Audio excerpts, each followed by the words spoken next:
Hello and welcome to the Hockey Gambling Podcast on the Sports Gambling Podcast Network. I'm your host, Ryan Gilbert. Joining me, per usual, is my co-host, Joel Meyer. What are you doing today, Joel? Very well, very well. After last night's football game, which went as perfectly as I could have imagined. Shame on me for shitting on the name Mac Jones. The guy was absolute beast. Probably his best game as an NFL quarterback, certainly since his first season as a Patriot. He was absolutely dealing it up, despite dealing with a knee injury, which kept getting aggravated throughout. But he's one tough son of a bitch. And yeah, we got the over. We got the 49ers win, which is great for our futures. And we got the plus 8.5, which was sweat-free throughout. The Rams were they self-destructed. Like it was not entirely just the 49ers dominating. The 49ers had several chances to win that game, but kicking issues, fumbling issues kept cropping up and helping us out. So a bit fortunate, but hey, plus 8.5 underdogs. You kind of need that stuff to go your way in order to win straight up, and that's exactly what happened. So love that. That was a hell of a watch. So yeah, let's roll 49ers. Kyle Shanahan still owns Sean McVay, even with the immense injuries on the 49ers side of the ball. Yeah, I was at the Flyers preseason game last night, downing beers left and right, so wasn't paying attention to that. I get home, I'm like, what happened in the football game? And I'm just going through my apps. I see the 49ers won. Like they're I first was like minus 5.5, moved all the way to minus 8.5, with all those injuries and whatnot, and just the Rams choking it there. I don't know what happened. I'm glad you started with that. And then I also missed out on the great performance by Cam Schlittler. Schlittler. There's L's on both sides of it, which is weird. It's hard to type. It's even harder for me to say. But he had a great performance as the Yankees shut out the Red Sox there. Did you enjoy that game? Did you enjoy the winner take all game 3, Joel? It was on the side screen, so I wasn't really paying attention. But from what I understand, it was just one elite inning from the Yankees offense, and that's all it took because of Schlittler there doing his thing. 8 innings, I think he played too, just entirely striking out the Red Sox offense. So I had a little bit of money on the Red Sox, but nothing major. So I wasn't too much of a damper on the 49ers stuff. But yeah, it was kind of entertaining, I guess. But yeah, I wasn't really paying attention. No, I mean, the series should get better now. We go to the NLDS starting tomorrow with Phillies Dodgers. We have Yankees Blue Jays should be good.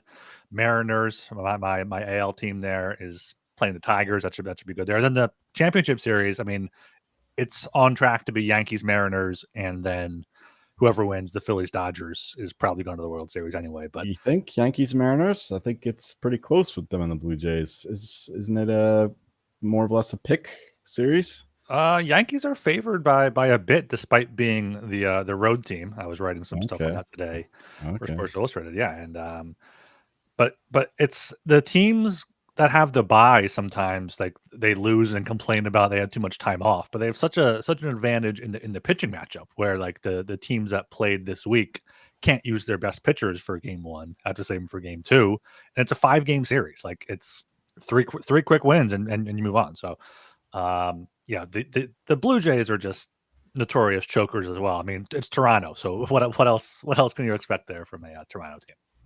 Exactly, yeah. So maybe a fun bet on the Yankees. I know most people in America just hate the Yankees, but I don't give a shit about that. I fucking hate Toronto, so yeah. So whatever. I'll be a Yankees fan. Fuck it. Yeah, and you can get all the SGPN picks and podcasts in the SGPN app. Just download that in your app store there.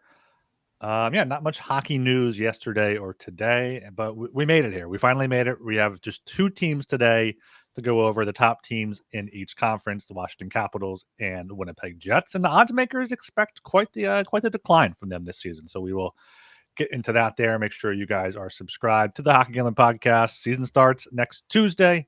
I'll have something up on Monday going live in the afternoon for previewing that, props and whatnot. Joel will be enjoying Canadian Thanksgiving, so that'll be a solo show there. But I'm sure we'll be back. Plenty. Get Archer on. Bring Archer. I'll get somebody on. I'll if Archer's free, I'll get him on. Maybe Dilly can get liquored up or something. We'll we'll see what happens. Who's in the chat? I see this. See, we got Trevor. Trevor's in the chat. I thought Dilly or Archer might be in there, but no. So yeah, we'll have something Monday.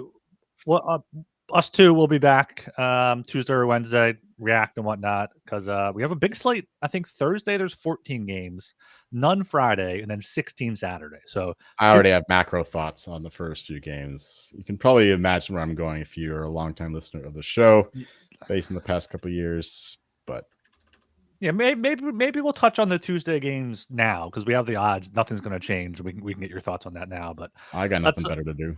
Yeah, let's go into these team previews here, starting with the Washington Capitals. Last year, won the Metropolitan Division, surprised everybody. Their over-under was 89.5. They finished with 111 points. Spencer Carberry running away with the Jack Adams, Ovi passing Wayne Gretzky, all of their offseason bets paying off with Pierre-Luc Dubois, Jacob Chikrin, Logan Thompson, all huge pieces of their season there.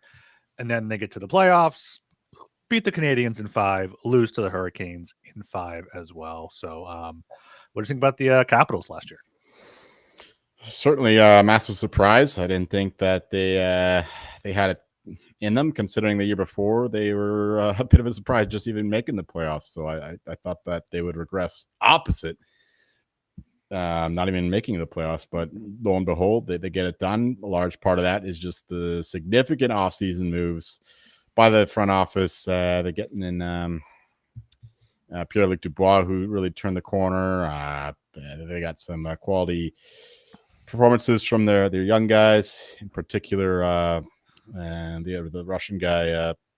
What's his name? Protus. They got his brother now too. Okay, all right, and Ryan Leonard as well contributed towards the end of the year. And Ovechkin's still playing at elite level, of course. That was the story of the season, him breaking the goal scoring record of all time, and that was a big thing. But no, he was a contributor on both sides of the ice, not being a defensive liability. And how much did he score at the end? Like, it was close to 40 goals. Yeah, despite 44 goals despite 44. missing 17 games. I had him for Rocket Richard at a long price early in the season. Then he got hurt. And I feel like if he didn't get hurt, he would have got it. He fucking broke his leg in the middle of the year. Just came right back. Russian machine don't break, indeed. So it was good to see from a neutral perspective. Kind of killed some bets of mine, but that's okay. Well-deserved win for Spencer Carberry, considering what he's done with this team over 2 years when the Capitals look to be on the same trajectory that the Penguins are on. And Kyle Dubas has not been able to do what who's the GM of the Capitals? I'm blanking on his name now, but he's done a hell of a job in terms of maintaining a Chris Patrick. Sure. I had never heard of him before, so I mean, good for him. That doesn't sound familiar, but all right, Chris Patrick. He's the senior VP and GM of the Capitals. All right, Chris Patrick.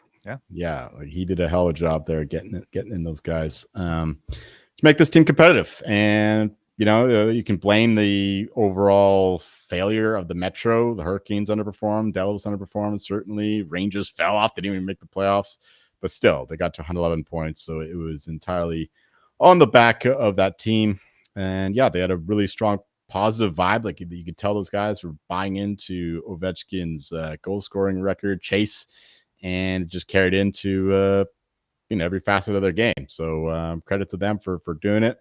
But, of course, they're not at the same level of the top teams, and that's why they only won one game against the Hurricanes in the playoffs. So Waterfind, it's found its level at the end of the day.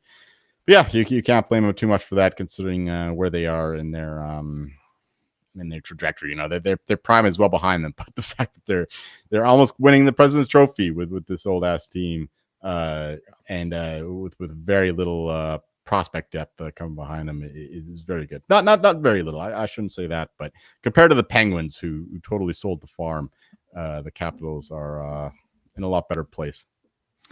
Yeah, I mean, they're a team that feels like they're solidly in like that upper tier, but they're not in that bucket of teams that can win the cup. And I don't even remember how they did it, how they won it in 2018. But yeah, they kept it alive last season. This off season, then didn't really add anybody here. Justin Sourdeef and Declan Chisholm joining the team. Lost quite a few depth pieces: Mangiapane, Taylor Radish, Lars Eller, TJ Oshie, Hunter Shepard, Alexander Alexiev. So largely kept their core intact. Going to be returning with most of the same look, at least on forward. Yeah, like most teams, just nothing going on in the offseason. So going into this season here, their point total is at 96.5. Over is -110, under -120, -185 to make the playoffs, +150 to miss, +550 to win the Metro, and 30-1 to win the Stanley Cup. As I was putting this sheet together, I was like, that seems similar to the Leafs. It seems low for them to make the playoffs. They didn't lose anybody in the offseason. Are they going to regress by 20 points? Like I feel like their point total is probably about right. They probably can maybe get to 100 points, but especially in the Metro, it's going to be the Hurricanes and Devils should be two of the three, but I think the Capitals have a good of a chance as anybody in there, and I think the Rangers probably have similar, if not better, odds to make the playoffs. Yeah, we have to mention the elite PDO, very high PDO from the Capitals in their rise, the shooting percentage, the goaltending in particular. Logan Thompson was a borderline Vezina guy for a bit, and Charlie Lindgren, of course, one of the better backups in the league.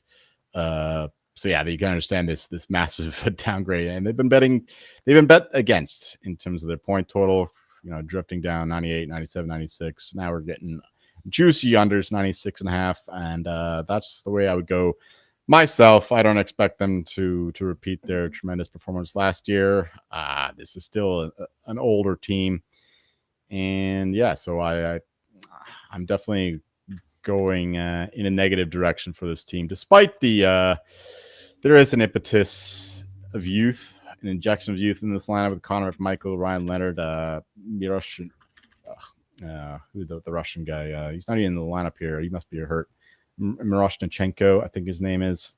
Where the hell is he? He's not even on the injury list. Did they send him down? I don't know why. He's a pretty damn good player. But yeah, but it's still an older team.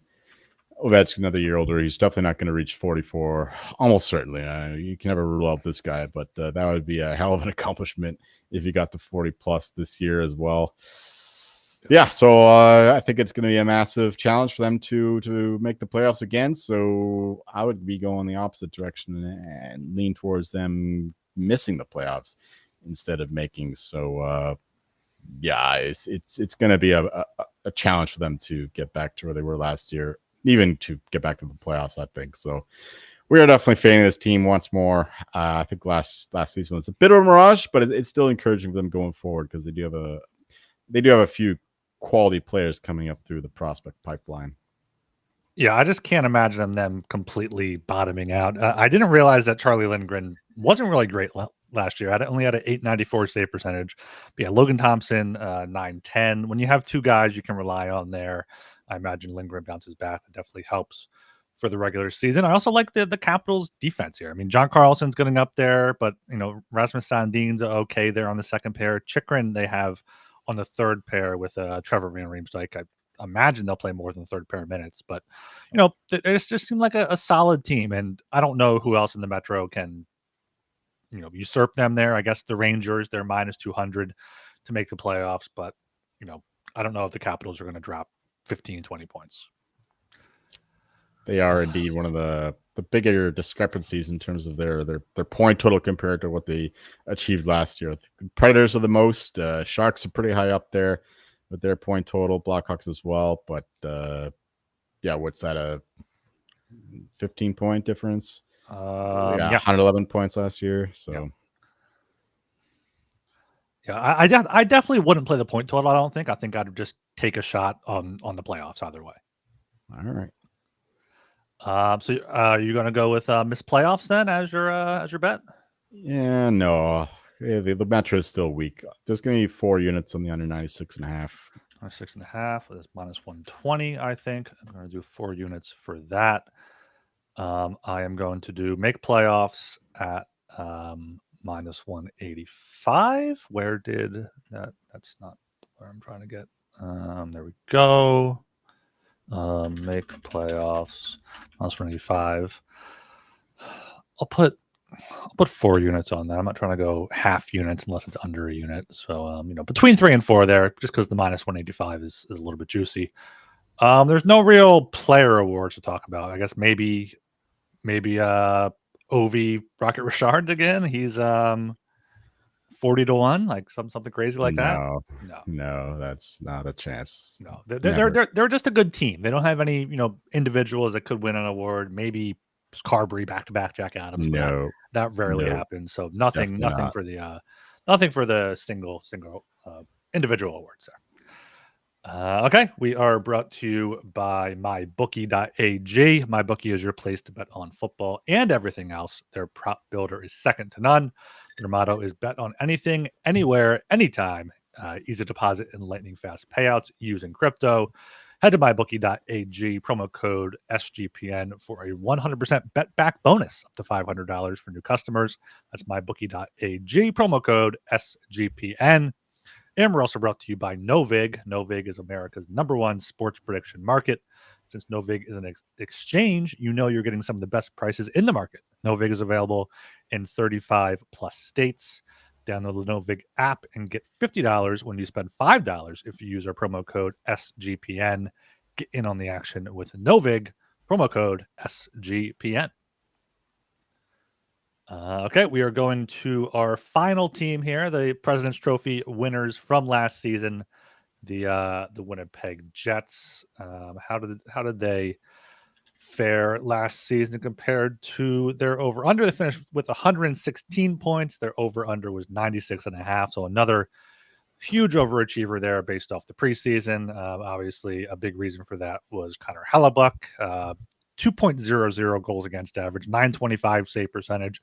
Eric Comrie too, though, 914 save percentage, 2 shutouts as the backup. Just dominant stuff there in net from the Jets. Kyle Connor, 41 goals, 97 points. Scheifele, 87 points. Ehlers, almost a point per game, despite missing some time. Josh Morrissey leading the way on defense. So kind of more of what we expect from the Jets. We thought it may have been different in the playoffs, and came back late in Game 7 to beat the Blues, and then lost in 6 games to the Stars. What do you think about the Jets last year? Well, the story of the Jets for the past few years is roaring out to an immensely positive start in the first half of the season, then giving a lot back. And we started to think that this might happen after the Christmas break, the Four Nations, somewhere in that time where they kind of faltered a little bit, but no. They picked up the slack and they carried the baton right to the end. They did not give away too much to the pack. The Avalanche and the Stars didn't really do them any danger towards the end of the season, so they didn't really have to buckle in too hard. But credit to them, they comfortably won the division, comfortably won the President's Trophy at the end of the day. But once again, the playoff performances leave a lot to be desired, in particular from one fraudulent Connor Hellebuck, once again underperforming in the playoffs. The question is it because these guys continue to play him like 55 games a season and he's getting an immense workload, or is it because he's just a terrible guy under pressure? It's probably a mixture of both at this point. It's hard to determine which has more sway at the end of the day, but this team just can't get down in the playoffs. Weak performances from the likes of Nikolai Ehlers, Josh Morrissey. He was not as good in the postseason as he was in the regular season, but the goaltending is really the main story, considering this guy's the Hart winner and he can't win you any games. You have to compensate for your shitty goaltending, and this guy's supposed to be a Hart winner. That's the real story of this team in the playoffs, because if you win the President's Trophy, you should be cruising through the wild card round against the lowly Blues, and then just getting destroyed by the Stars there in the second round. Not even destroyed. I wouldn't say destroyed, but they were leaking so many weak goals that it felt like they were being destroyed. And Hellebuck is certainly a major factor, especially away from home. Like on the road, like he was absolutely dreadful. And that's not what you could expect from a guy who's the Vezina and Hart Trophy winner. So that's the real story for me with the Jets. This guy, he's being paid. He's probably being underpaid considering his regular season performances. But in terms of the playoff performances, when rubber meets the road, you expect the guy to carry your team, and he has been a liability. So yeah, that's the main story for the Jets for me. Just the fact that they have to carry their goaltender, who's supposed to be the backbone of their team.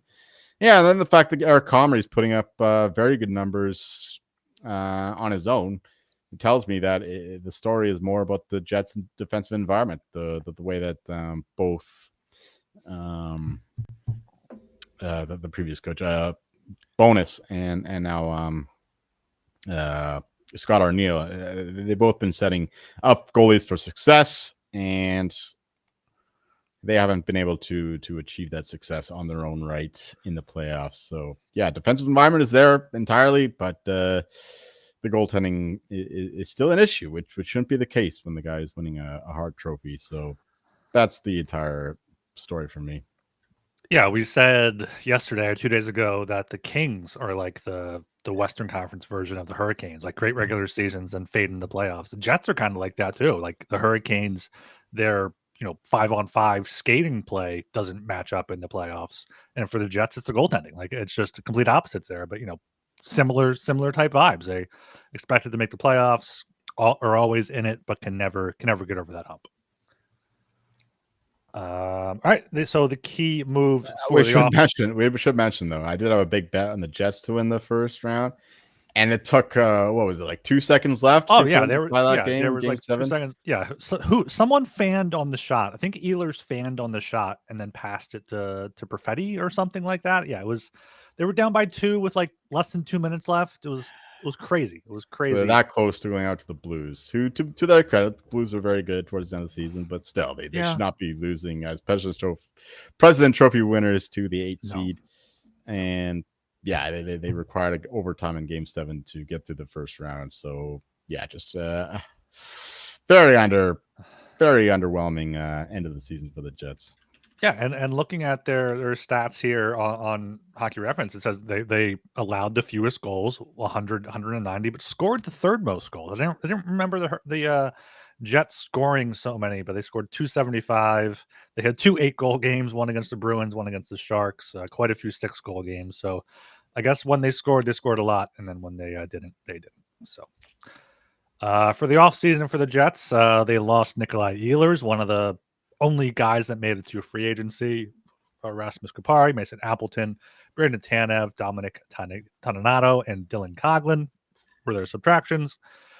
They brought in Jonathan Taves. He's apparently going to be their second line center. He's, I think, looked good in preseason from what I read. Gustav Nyquist, Tanner Pearson, Cole Koepke, Phil DiGiuseppe, and Walker Durr.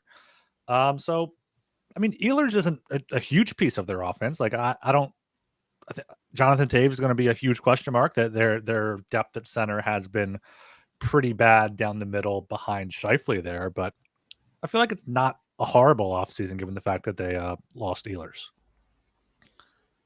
I mean, Ehlers was immense in terms of their the underlying stats. Like he dominated 5-on-5 play. He was pretty good on the power play as well, but the fact that they didn't use him a lot, like he was averaging like 16, 17 minutes a game somehow. A lot like how they've underutilized Cole Perfetti. It's the same kind of thing. So the coaching is a bit suspect in that regard. I don't know why those guys didn't get more game time considering their qualities. And Jonathan Taves is a big wild card for sure. While you mentioned him, I'm looking him up. He's already day-to-day with an undisclosed injury. So he's like 37, 38 years old. Yeah. And he was absolutely brutal in his last year with the Blackhawks. Now, you can talk about his ayahuasca or whatever the hell he was doing there in India to recuperate from those devastating injuries or whatever you want to call them, like a disease. Like it was long COVID mixed with something else, some kind of immune disease. So yeah, love this guy. He's a fellow Mennonite, Winnipeg native. So maybe come back home should do some good for him. But I'm not expecting a lot. They still lack a lot there in that 2C position. I'm not expecting too much from Jonathan Taves. Nobody should, considering his age and what he's gone through. But yeah, if you can at least improve a little bit on his Blackhawk performance, maybe you can get back to that Minnesota Cup level. But I don't see it. I don't expect that to be a massive upgrade. So down the middle there, they're really weak. And on the wings now, they lost replacing Ehlers with Nyquist. So for me, this is just a much weaker forward group. Yeah, I assumed that they were like up to the cap, and that's why they didn't really do much else this offseason. Nobody wants to go to Winnipeg. Well, but they have $4.7 million in cap space. Like, you can get. There's only so much you can ask of a guy. You got to pay him a lot more money to get to Winnipeg. You can get. You could have got a third line center, a Jonathan Taves type, in case Taves doesn't work out. I know you got to overpay for Winnipeg, but looking at their cap page, like, a lot of guys were going into their final year. Kyle Connor, Adam Lowry, Gustav Nyquist was a 1-year deal. Taves 1-year deal. You know why that some of their depth defensemen.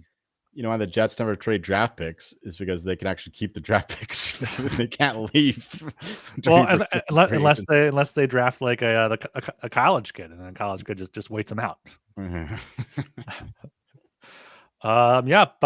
So going into this year for the Jets, their over under is at 97.5. Over is -110.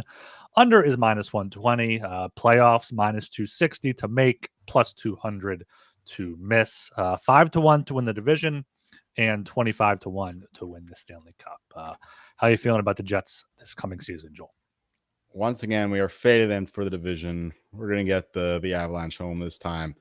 5-1 there. That's the price is certainly longer now, but for good reason. Yeah, I don't expect them to do the same thing. Hellbuck won't be as good. Defensive environment isn't as good. The forward group isn't as good. Power play, I don't think will be quite as good either. They were really good last year. I don't have strong feelings on the under. I just don't think that they're going to repeat as division winners. So, yeah, I mean, if anything, it would be the under 97.5. This is not a good price in the market. There's a lot of 98.5s at better juice. And the Dom's model has them like 101 points. So, not too thrilled to go on a 97.5, but that's the way I would take this, considering the strength of the Central, how much better most of the teams are in this division. It's really just the Avalanche to win the division would be my favorite bet if you take this division in the macro perspective. Yeah, it's tough to find a team bet for the Jets. Like, the Central is good. I could see them missing the playoffs. I don't know if 2-1 is long enough. You got the Stars, Avs, Wild should make it. Mammoth going to be in the mix. Blues made it last year, but it would take them falling off quite a bit to miss the playoffs there. I feel like 25-1 for the Cup isn't crazy. I don't know if it's going to get much longer than that during the season or what the best price out there is, but I think my bet is just going to be Connor Hellebuyck for Vezina, because what percent chance do you think Connor Hellebuyck has to win the Vezina this year? You asked me to put a percentage on it. What percent? Like 25% maybe? Vezina, well, he already has this immense pedigree as the best goal in the league. So what are the odds right now? The best odds right now are at DraftKings. They're at 4-1. 4-1. Jeez. I just don't know if anyone can win it 3 times in a row and 4 times in 6 years. Yeah, it would take nobody else stepping up to the challenge, but like Dominic Hasek was the last one to win it 3 times in a row, 97, 99. Brodeur won 4 out of 5 years, 03 to 08. Like, is he that level? I don't think he's that level, but if the Jets win, it's going to be because of him. I guess. Look, don't ask me for Vezina takes. I'm not a goalie guy. I don't have a read on that market at all. So ask me to put a percentage on Connor Hellebuyck to win the Vezina is not a winning proposition. It's just a lose there. Just putting two of your favorite things there together. Yes. But yeah, you were talking about how the Jets always have a hot start to the season. So that made, and I know there's DraftKings has an October future market, team points over under, team most points. And looking at the Jets' October schedule, starts out home games against Dallas and the Kings, two kind of tough games there. Then they go at the Islanders, at the Flyers, versus Nashville, at Calgary, versus Seattle, versus Calgary, versus Utah, at Minnesota, and versus Chicago there. Like, Wow. and That they're is over. cake. Yeah, their over under is 13.5. There's 11 games there. They have to win 7 of them for that to hit that at minus 115, 16-1 for the most standing points. I mean, probably better to bet game by game on them, but like there is stuff like this where the market hates them so much, and we know how they come out of the gate sometimes. So maybe that is worth shopping around for the Jets in October. That's a good find. Don't really have that available at my books, but yeah, for them to win October, the month of October, given that schedule, that seems like a pretty damn good look, considering, like we said, just how strong they are to come out of the gates. It's just how they do in the second half of the season, in the playoffs in particular. So yeah, that's a good look, good find there. But yeah, I'm not gonna argue against that by any means. No, yeah, I'm gonna try to find somewhere where I can look at everyone's schedule and see if anyone has, like, I think the top teams have easy schedules, but I feel like at the very least over 13.5 points at minus 115 is a play there. For sure. Yeah. But as for the best bet for the season, I'm going back and forth between missed playoffs and Hellebuck for Vesna, but I feel like looking at their forward lines, like especially if Jonathan Taves isn't playing up to snuff, which I don't think he'll be, I think missed playoffs is a chance there. So I'm going to take missed playoffs for what's up, plus 200. I'll put 2 units on that. I'll put 2 out of 5. Oh, this is a tough one. I don't really have a strong feelings here, especially given this week number at 97.5 minus 120. Stanley Cup would be actually pretty good if the Jets were in the East. But the fact that they're in the West, where they got 4 teams who are clearly ahead of them in my eyes, makes that a no-go. Fuck. I don't know. Just one unit under 97.5. Under 97.5, right? Just see the bottom fall out. Yeah. Just one unit.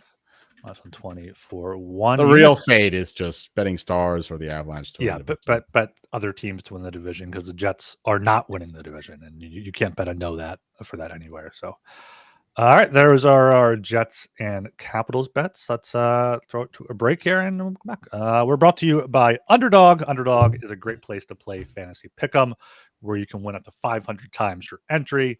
Simply pick higher or lower on your favorite player stats, available for a ton of sports. Underdog's got a brand new offer for new customers. Play just $5 and get $100 in bonus funds when you sign up with code HGP. That's Underdog Fantasy, code HGP there. Make sure you check out Rhythm, off to a great start in college football and the NFL.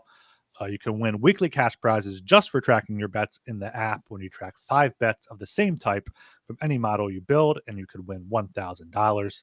So use promo code SGPN25 when you download the Rhythm app for 25% off your first month. Download Rhythm and use promo code SGPN25.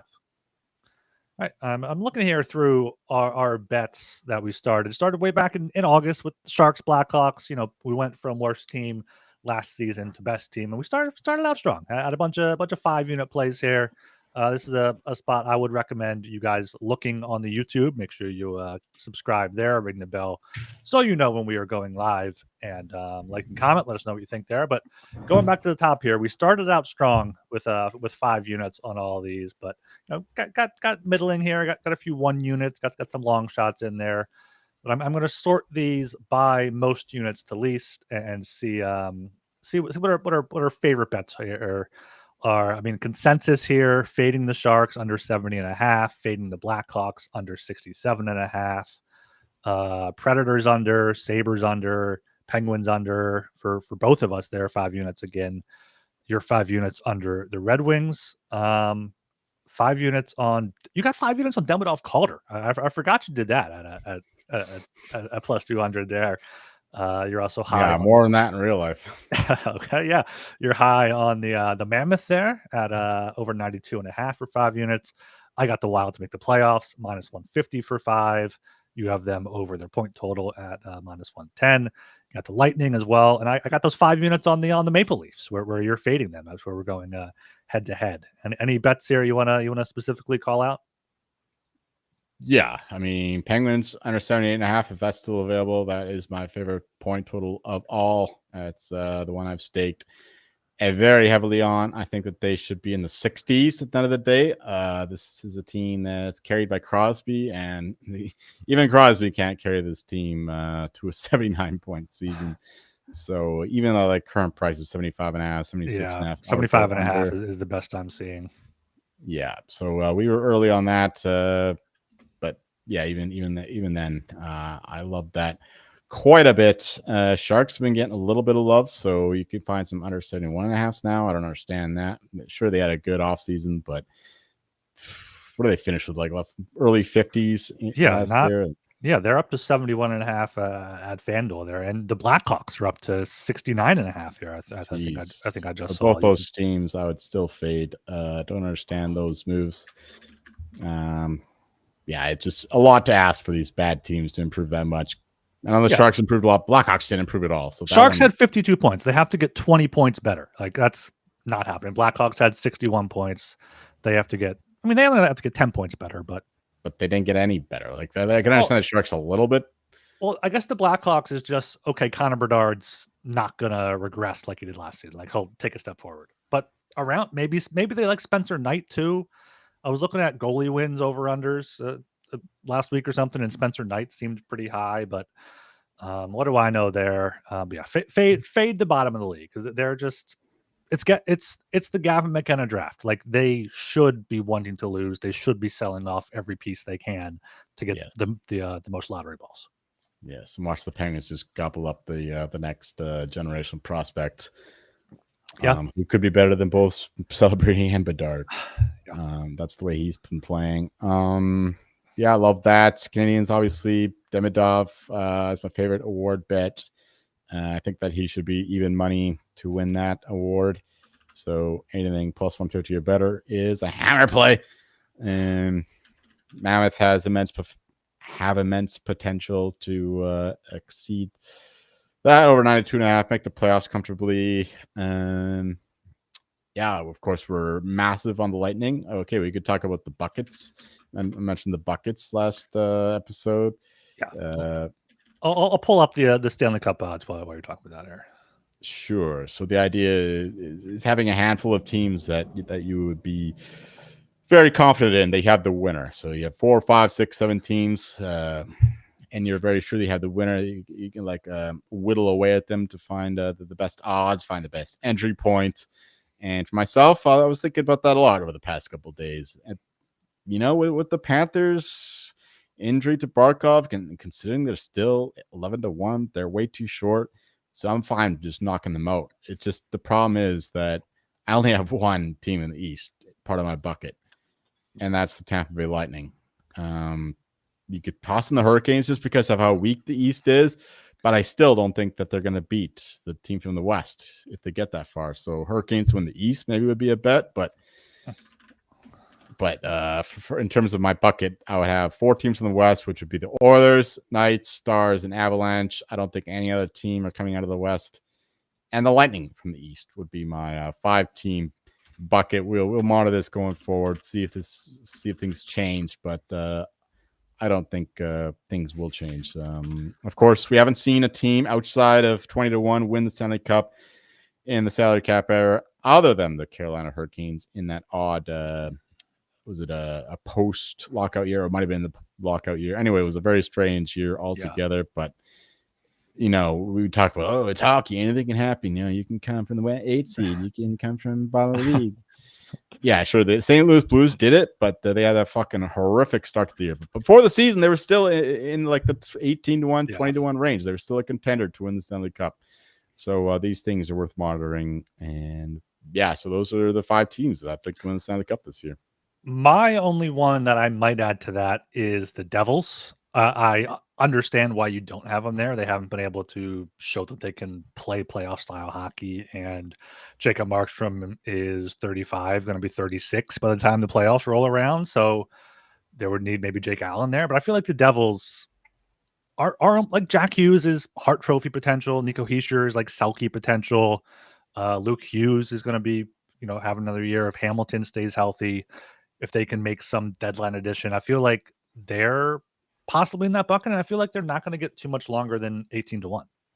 I do like that team a lot in the regular season, but playoff style hockey, it just doesn't seem like they had the profile just yet. They need more experience, a little bit more know-how. Yeah, it's just really tough for me to see them beating the Oilers, beating the Knights, these big fucking teams, the Avalanche, sure, the superior version of the Devils, the Stars, of course, who have a superior depth and a lot more experience as well. So the Devils they're in the mix there. 2-3 years, talk to me then. They can win the Stanley Cup, but I'm fine backing them in the regular season. But in terms of the playoffs, I don't think they got the right profile just yet.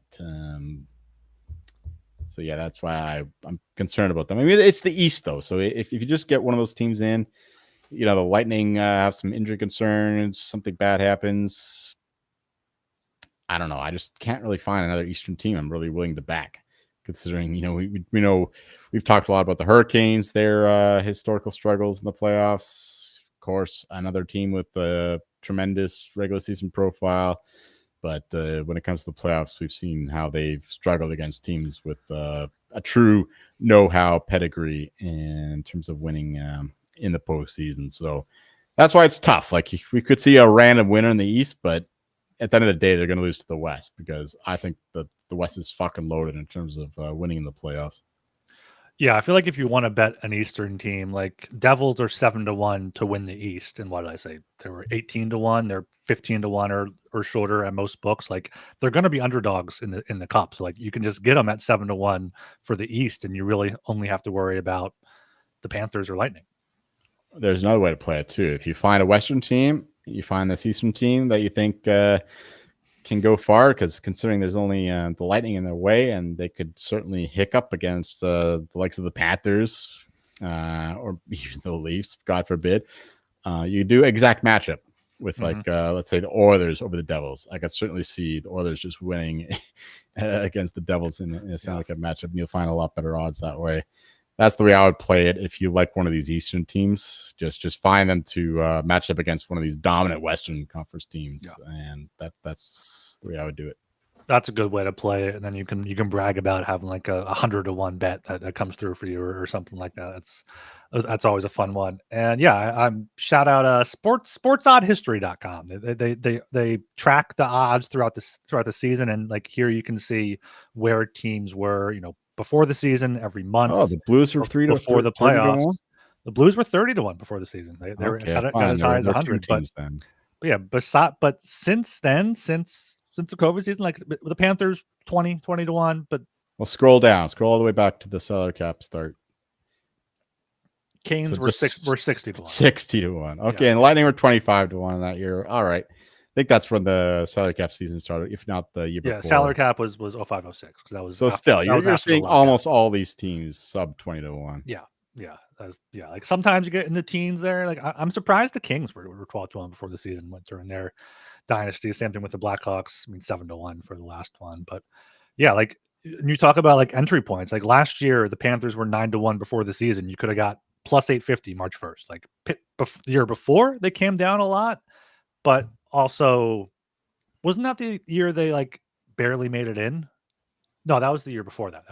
Sorry. So yeah, like the Knights started high, came down, but you could get them again at 14-1. Like unless you have a system where you're betting with somebody and you don't have to pay them until like April, like it's just usually worth it to have wait a local and bet on these guys. Yeah, if you have old school, you don't have all these apps. You just got some guy.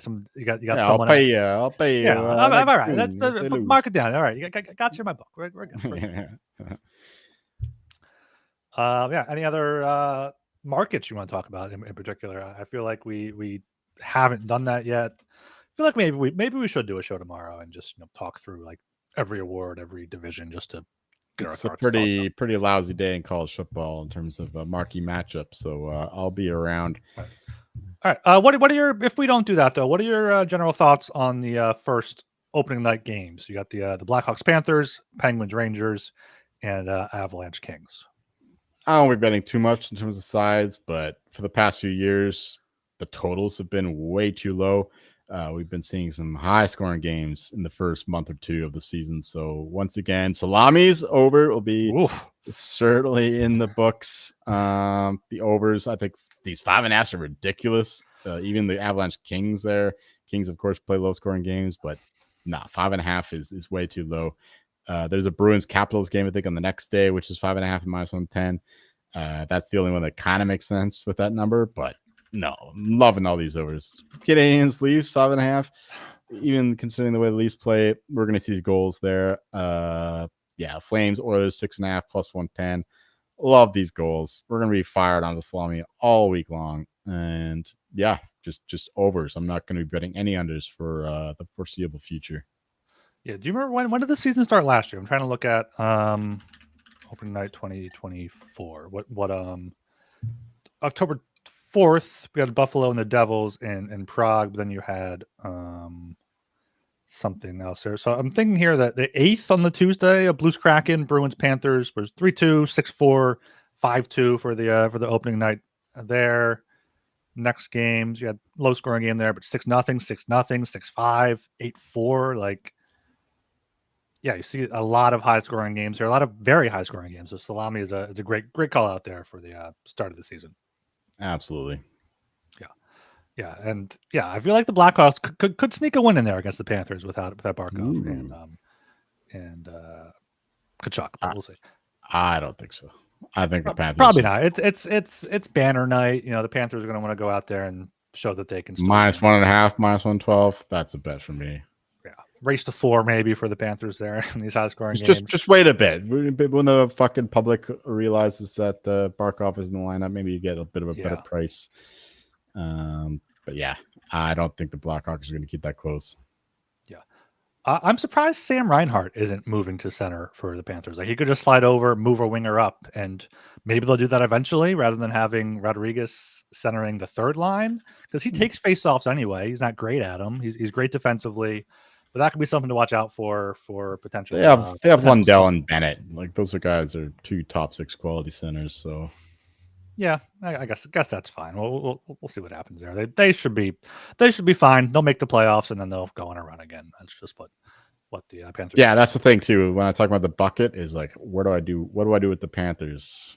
It all depends on Barkov, because without Barkov, they're not winning another Stanley Cup.